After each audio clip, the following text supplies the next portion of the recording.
It has been a crazy week here in New York. As we expected, 3 Aggies were taken in the first round of the NFL Draft.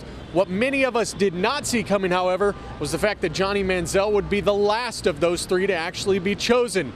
It was a wait that had everyone inside Radio City Music Hall and outside on the edge of their seats. With the 22nd pick in the 2014 NFL Draft, the Cleveland Browns select Johnny Manziel, quarterback, Texas A&M. For me, there's no disappointment, no anything. If you call it a slide, I wouldn't call it at all. I was drafted in the first round of the NFL Draft, and for me, it almost blows my mind. It's just hard for it to sink in because it's such an honor and such a dream come true. It truly is incredible. As Johnny's evening continued to get longer and longer, some interesting possibilities were all over the draft board. None bigger than the Cowboys sitting at number 16. A Texas boy with a chance to go to a Texas team. Cowboys owner Jerry Jones went a different direction. I don't know if the world could have handled that, honestly. Obviously, my relationship with Jerry and getting to know him a little bit over the past has been well documented, but I feel like they got a great player and they did what they needed to do to help better their team. According to ESPN, the Browns sold 1,200 season tickets in a matter of hours after Manziel was chosen. Proof that Cleveland is desperate for a winner, and Johnny wants to make that happen. My message to the Dog Pound is, like I said earlier, I'm going to come and pour my heart out for this team and for this organization and for these fans and try to bring some excitement, and more than anything, we want to win. And that's how I am. I'm a winner, and I want to continue that trend. So Johnny Football, now the newest member of the Dog Pound. He says although it's going to be hard for him to leave Texas, he is glad to have a new home. Now, we also had a chance to talk to some Cleveland Browns fans here in New York. They seem to be happy with their first-round pick. He'd be a great tool for marketing for the Browns. He'd get the young fans back on board. The organization needs a spark. We haven't had a quarterback in 13 years that was, Super Bowl worthy. I don't know if he is, but it'd be fun to see what he could do. Manziel, not the only Aggie that was here in New York for the first round of the NFL Draft. His top protector, Jake Matthews, was actually the first Aggie taken off the board. He is now going to the same city that he played his last game as an Aggie. With the 6th pick in the 2014 NFL Draft, the Atlanta Falcons select Jake Matthews, tackle, Texas A&M.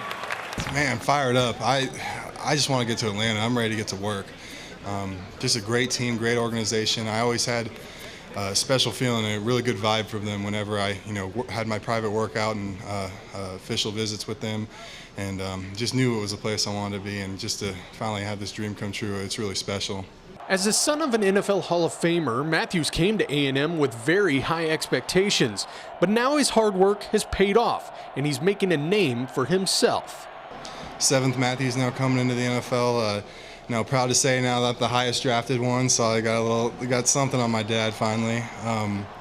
But yeah, my entire life has been football, really has, and always knew I wanted to play in the NFL as a kid. I grew up going to my dad's games and went to Atlanta actually when Titans and Rams played in the Super Bowl. I remember all that stuff, and always knew football is what I wanted to do. And having a Hall of Fame offensive lineman as a dad definitely was a motivator for me to try to follow in his footsteps.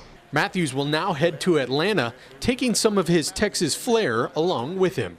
I'm a big cowboy boot wearer, and I had my boots on when I had my visit there, and they were joking, man, those are sharp. And they call me, and the first thing they say is, yeah, you're going to have to buy us all a pair of boots. So I said, yeah, I'll do that without any hesitation. So I'm excited, man, just ready to be a Falcon. That's all I can say. Matthews was chosen at number 6, Mike Evans right after that at number 7. Evans is actually going to Tampa Bay to play for Lovie Smith with a team that has a lot of young talent.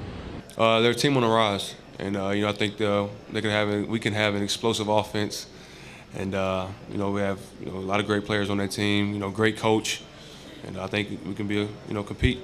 Out of all the players chosen in the first round of this year's NFL Draft, Mike Evans might actually have the biggest upside. He only played 1 year of football in high school before his 3 years, one of those a redshirt season at Texas A&M.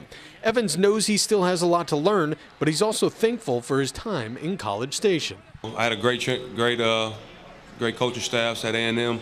made the transition real easy. Very raw coming out of high school. Didn't know what a route was. And perfected my craft. Look forward to getting better though. But it went by fast, and it's a blessing. And I look forward to playing with the Bucs. At the end of that first round, 11 SEC players heard their names called. The 3 Aggies, the most from any one team. A very good showing for Texas A&M here at the NFL Draft. Of course, the other big question heading into this was who would the Houston Texans take at number 1? The Houston Texans select Jadeveon Clowney, defensive end, South Carolina. The Texans have had a long time to think about that first pick. The team admitted to being open to a trade. Now, despite needing a quarterback, the Texans took Clowney, a guy that will add even more firepower to a very impressive Texans defense, which includes J.J. Watt. I think it'll be great. I think it'll be real great. I always said, if I ever get to play with this guy, I know I make a lot of sacks, so they love to double team J.J. Watt. So that just take a lot of pressure off me. Hopefully I can take the pressure off him, and both of us will be meeting at the quarterback one in the future. As we mentioned earlier, the Dallas Cowboys had a chance to take Johnny Football, but instead they chose Notre Dame offensive tackle Zach Martin at 16 overall. Martin is a strong offensive prospect, but many were surprised Dallas did not help its struggling defense. What a weekend it has been here in New York. Now we just have to wait and see if these draftees actually turn out to be the stars that these teams are hoping they will be. Reporting for the final time from New York, just outside Radio City Music Hall at the 2014 Draft, Luke Simons, Aggie Sports Overtime.